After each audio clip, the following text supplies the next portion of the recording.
to green. Buddy's Roll, the lucky last. They're all set. Ready. Racing, Zipping Chloe, midfield away, winning the break. Viking Izmir going up underneath it was Franklin Shine. Now racing up on the outside would have been Mally V with a run. They've all come together there and the leader got away. Franklin Shine out about 8 or 9 in front, racing away. Getting through to second now on the inside, Zipping Chloe and out wide Mally V, but it bolts in Franklin Shine. Second will go to Mally V. Third, Zipping Chloe. Then came in Despicable Tiger. Further back, Lehigh Lady and then Viking Izmir. Plenty of trouble for a 6-dog field. About 17.80 the time. Winner number 3, Franklin Shine by Corborn Frank out of Corborn Shine. It's owned by the Smash Boys Syndicate and trained by Lisa Worthy of Kings Plains. Second will go to the 8, Mally V, V-Man Vane, Pink Surprise.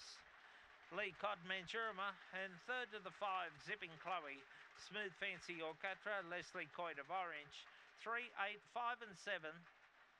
8 3/4 by 2 1/4. 17.84 at the time.